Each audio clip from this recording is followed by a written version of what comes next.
Sir ಅದು ಅರ್ಜಿ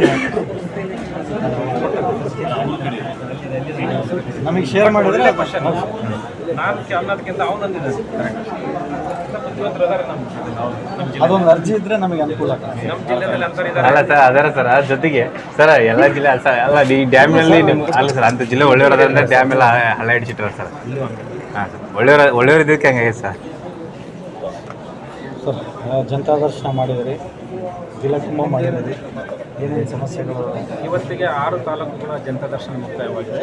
ಮಾನ್ಯ ಸರ್ಕಾರದ ನಿರ್ದೇಶನದಂತೆ 6 ತಾಲೂಕುಗಳು ಇವತ್ತು ಕಂಪ್ಲೀಟ್ ಆಗಿದೆ. ಪ್ರತಿಯೊಂದು ತಾಲೂಕುಗಳಲ್ಲಿ 100, 150, 200 ಈ ರೀತಿ ಅರ್ಜಿಗಳು ಬಂದಿದೆ. ಅದೇ ಸಮಯದಲ್ಲಿ ಕ್ಲಿಯರ್ ಮಾಡೋಂಥ ಅರ್ಜಿಗಳನ್ನು ಕ್ಲಿಯರ್ ಮಾಡಿಕೊಟ್ಟಿದ್ದೀವಿ.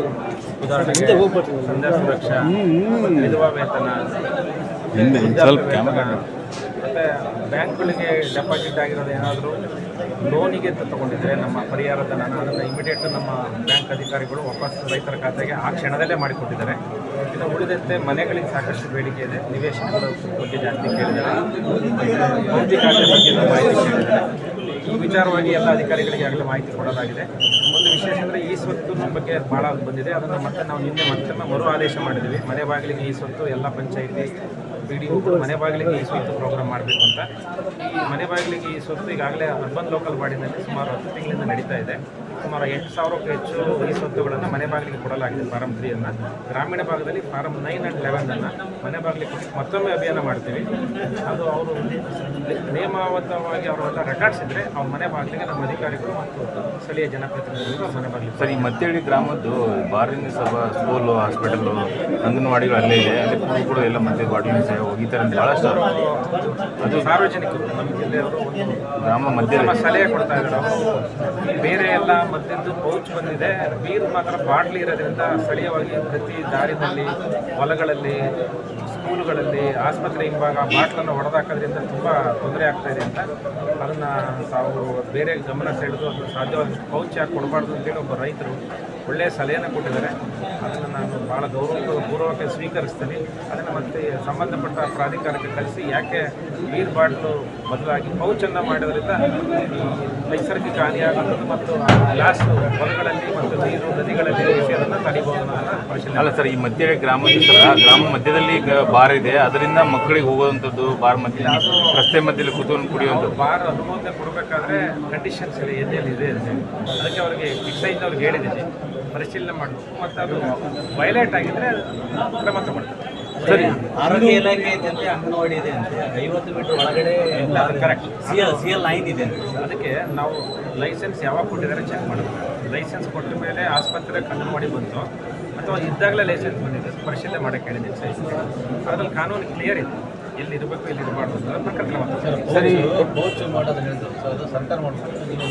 ಇಲ್ಲ, ನಾನು ಅವ್ರು ಸಲಹೆ ಕೊಟ್ಟಿದ್ದಾರೆ. ನಾನು ಎಕ್ಸೈಸ್ ಡಿಪಾರ್ಟ್ಮೆಂಟ್ ಗಮನ ಸೆಳೆದಿದ್ದೀನಿ. ಎಕ್ಸೈಸ್ ಡಿಪಾರ್ಟ್ಮೆಂಟ್ ಗಮನ ಸೆಳೆದಿಲ್ಲ, ಅವ್ರು ಒಳ್ಳೆ ಸಲಹೆ ಕೊಟ್ಟಿದ್ದಾರೆ. ತಾಂತ್ರಿಕವಾಗಿ ಅದನ್ನು ಇಲಾಖೆ ಸರ್, ಹಲವಾರು ಅಧಿಕಾರಿಗಳು ಧೈರ್ಯರಾಗಿದ್ದಾರೆ, PDOಗಳು ಧೈರ್ಯರಾಗಿದ್ದಾರೆ, ಅಬಕಾರಿ DC ಧೈರ್ಯರಾಗಿದ್ದಾರೆ. ಹಲವಾರು PDOಗಳಿಗೆ ಮಾಹಿತಿ ಕೊಟ್ಟಿಲ್ಲ ನಮ್ಮ EO ಅವರು. ಅವರಿಗೆ ನಾನು ನೋಟಿಸ್ ಕೊಡ್ತಾ ಇದ್ದೀನಿ EO ಮುಖಾಂತರ, CO ಮುಖಾಂತರ. PDOಗಳು ವಿಲೇಜ್ ಅಕೌಂಟೆಂಟ್ ಸರ್ವೇ ಮೇಜರ್ ಪ್ರಾಬ್ಲಮ್ ಬರುತ್ತೆ. ಅವರಿದ್ದರೆ ನಮಗೆ ಜನತಾ ದರ್ಶನದಲ್ಲಿ ಸಾಕಷ್ಟು ಇದೆ, ಸ್ಥಳೀಯವಾಗಿ ಸಾಲ್ವ್ ಆಗ್ತದೆ. ಅವ್ರು ಯಾರು ಗೈರ್ಹಾಜರಾಗಿದ್ದಾರೆ ಅದು ನೋಡಿಕೊಳ್ಳಿಕ್ಕೆ ಆಗಲ್ಲ ಹೇಳಿದ್ದೀನಿ, ನೋಟಿಸ್ ಕೊಡ್ತೀವಿ. ಅವ್ರು ನಮ್ಮ ಅನುಮತಿ ತೆಗೆದುಕೊಂಡಿಲ್ಲ, ಅವರಿಗೆ ನಾವು ನೋಟಿಸ್ ಕೊಡ್ತೀವಿ. ಸರ್, ಈಗ ಹಿಂದೂ PU ಕಾಲೇಜ್ದು ಸರ್ ಟ್ಯಾಕ್ಸ್ಗಳು ಉಳ್ಕೊಂಡಿದೆ ಅಂತೇಳಿ ನೋಟಿಸ್ ಕೊಟ್ಟಿದ್ದೀವಿ, ಆ ಕ್ರಮ ಕೈಗೊಳ್ಳಿ ಅಂತ ಹೇಳಿದ್ವಿ. ನಿನ್ನೆ ಕೊಟ್ಟೂರು ತಾಲೂಕಲ್ಲಿ ಯಾರೋ ಸಾರ್ವಜನಿಕರು ಕೊಟ್ಟಿಲ್ಲ, ಅವ್ರದ್ದು ನಮ್ಮ ಪಟ್ಟಣ ಪಂಚಾಯಿತಿ ಇರೋದ್ರಿಂದ ಅವ್ರಿಗೆ ಟ್ಯಾಕ್ಸನ್ನು ಪೇಮೆಂಟ್ ಮಾಡಿಲ್ಲ ಅಂತ ಹೇಳಿದ್ದಾರೆ. ಎಷ್ಟು ಬಾಕಿ ಇದೆ, ಯಾಕೆ ಕೊಟ್ಟಿಲ್ಲ ಅಂದರೆ ನಿನ್ನೆ ಅವ್ರಿಗೆ ನೋಟಿಸ್ ಕೊಡಲಿಕ್ಕೆ. ಎಷ್ಟು ಬಾಕಿ ಇದೆ ಇಲ್ಲ, ಅದು ಅವ್ರಿಗೆ ಪರಿಶೀಲನೆ ಮಾಡಿದ್ದೀವಿ, ನಮ್ಗೆ ಗೊತ್ತಿಲ್ಲ ಅದು ಎಷ್ಟು ಬರಬೇಕು ಅಂತೇಳಿ. ಕ್ಯುಮ್ಯುಲೇಟಿವ್ ಇದ್ದರೆ ಕ್ಯುಮ್ಯುಲೇಟಿವ್ ಕೊಡ್ತಾರೆ, ಅವ್ರದ್ದು ಎವ್ಯಾಲ್ಯೂಯೇಷನ್ ಮಾಡ್ತಿಲ್ಲ. 10 ವರ್ಷಗಳ ನಂತರ ರಿನೋಲ್ ಆಗ್ತಾ ಇದೆ ಅಂತ ಪ್ರತಿ ವರ್ಷ ರಿನೋಲ್ ಮಾಡ್ಕೊಡ್ತಾರೆ ಸರ್ ಲೈಸೆನ್ಸು, ಆದರೆ ಟ್ಯಾಕ್ಸ್ ಮಾತ್ರ ಪೇ ಮಾಡಿಲ್ಲ ಸರ್. ಅದನ್ನೇ ನಿನ್ನೆ ಬಂದಿದೆ, ಅದ್ರ ಬಗ್ಗೆ ಅವ್ರು ಹೇಳಿದ್ದೀನಿ. ಪರಿಶೀಲನೆ ಮಾಡಿ ಆ ವರದಿ ಕೊಟ್ಟು ಒಂದು ವೇಳೆ ಆಗಿದ್ರೆ ಪೆನಾಲ್ಟಿ ಇದೆ, ಮತ್ತು ಏನೇನು ಕ್ರಮ ಇದೆ ಅದು ಕ್ರಮ ತಗೊಳ್ತೀವಿ.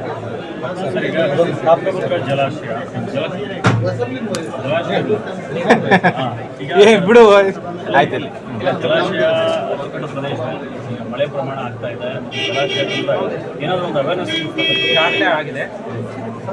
ಡ್ಯಾಮ್ ಹಿಂಭಾಗ 22 ಗ್ರಾಮಗಳು ನೀರು ಜಾಸ್ತಿ ಬಂದರೆ ಒಂದು ವೇಳೆ ಇವತ್ತು ಭದ್ರಾದಿಂದ ನೀರು ಬಿಟ್ಟಿದ್ದಾರೆ, ಅಲ್ಲ ತುಂಗಾದಿಂದ ನೀರು ಬಿಟ್ಟಿದ್ದಾರೆ. ನಮಗೆ ಭದ್ರಾದಿಂದ ನೀರು ಬಿಟ್ಟಾಗ 3,50,000 ಹೆಚ್ಚು ಕ್ಯೂಸೆಕ್ಸ್ ನೀರು ಬಂದರೆ ಮಾತ್ರ ನಮಗೆ ಅರಪನಹಳ್ಳಿ, ಅಗರಿಬೊಮ್ಮನಹಳ್ಳಿ ಮತ್ತು ಹಡಗಲಿ ಭಾಗದಲ್ಲಿ 22 ಗ್ರಾಮಗಳಿಗೆ ಪ್ರವಾಹ ಬರೋ ಸಂಬಂಧ. ಆಗಾಗಲೇ ನಮ್ಮ ಇಲಾಖೆ ಅಧಿಕಾರಿಗಳು ಜಂಟಿ ಸಮೀಕ್ಷೆ ಮಾಡಿ ಎಲ್ಲೆಲ್ಲಿ ಪ್ರವಾಹ ಬಂದರೆ ಏನು ಮಾಡಬೇಕು ಅಂತ ಈಗಾಗಲೇ 23 ಕಾಳಜಿ ಕೇಂದ್ರಗಳು, ಮುಂದೆ ನಾವು BKNT ಕಾಳಜಿ ಕೇಂದ್ರಗಳು ಗುರುತಿಸಿದ್ದೀವಿ. ಆ ರೀತಿ ಏನಾದರೂ ನಮ್ಮ ಜಿಲ್ಲಾಡಳಿತ ಸನ್ನದ್ಧವಾಗಿದೆ. ಬಟ್ ಉತ್ತಮ ಅಂದರೆ ಒಂದು ರೆಡಿ ಇಟ್ಕೊಂಡಿದ್ದೀವಿ. ಎಮರ್ಜೆನ್ಸಿ ಬಂದರೆ ಅಂದರೆ ಕಾಯೋಕ್ಕಿಲ್ಲ. ಉತ್ತಮವಾಗಿ ನೀರು ಬರ್ತಾ ಇದೆ. ಇವತ್ತು ಸುಮಾರಲ್ಲಿ 12 ಹೋಗ್ತಾ ಇದೆ. ನಮಗೆ ನೀರು ಎಷ್ಟು ಬಂದರೂ ಕೂಡ ಅದು ನಮ್ಮ ಜಿಲ್ಲೆಯ ಆಸ್ತಿ. ಹಾಗಾಗಿ ಒಳ್ಳೆಯ ವಾತಾವರಣ ಅಂತ ಹೇಳ್ತೀವಿ. Sir sir sir sir sir sir sir sir 2012ರಾಗ ಆಯ್ಕೆಯಾದಂಥ ಆಶ್ರಯ ಮನೆಗಳು ಇದುವರೆಗಾದರೂ ಮುನ್ಸಿಪಾಲ್ಟಿಗೆ ಹ್ಯಾಂಡ್ ಓವರ್ ಆಗಿಲ್ಲ. ಇದನ್ನು ಪ್ರಶ್ನೆ ಪದೇ ಪದೇ ಕೇಳ್ತಾ ಇದ್ದೀವಿ, ಯಾವುದೇ ಆ್ಯಕ್ಷನ್ ಇಲ್ಲ. ಸರ್ಕಾರಕ್ಕೂ ಆದಾಯ ಬರುತ್ತೆ ಅಲ್ಲಿ. 2012 ಇಲ್ಲಿ ಹರಿಹರ ರೋಡ್ನಾಗ ಇದಾವಲ್ಲ ಸರ್ ಮನೆಗಳು, ಎಲ್ಲರೂ ಇದಾರೆ ಮನೆ. ಅದು ಇನ್ನೂ ಮುನ್ಸಿಪಾಲ್ಟಿಗೆ ಹ್ಯಾಂಡ್ ಓವರ್ ಆಗಿಲ್ಲ. ಡಿಮ್ಯಾಂಡ್ ಲಿಸ್ಟಿಗೆ ಸೇರಿಲ್ಲ ಅಂತ ಸುಮಾರು 11 ವರ್ಷ ಆಗ್ತಾ ಒಂದು ಸರ್ ಇಲ್ಲಿಗೆ. ಗ್ರಹಚಾರ ದೋಷ, ಆರ್ಥಿಕ ಅಡಚಣೆ, ವ್ಯಾಪಾರದಲ್ಲಿ ನಷ್ಟ, ನಿರುದ್ಯೋಗ, ಸಾಂಸಾರಿಕ ವಿರಸ, ಸ್ತ್ರೀ ಪ್ರೇಮ, ವಶೀಕರಣ, ಬೆಂಬಿಡದ ರೋಗ ರುಜಿನಗಳು, ವಿದೇಶ ಪ್ರಯಾಣ, ಸಕಲ ಸಂಪತ್ತಿದ್ದರೂ ಮನಃಶಾಂತಿಗೆ ಕೊರತೆ. ಹೀಗೆ ಸಮಸ್ಯೆಗಳು ಯಾವುದೇ ಇರಲಿ, ಪರಿಹಾರ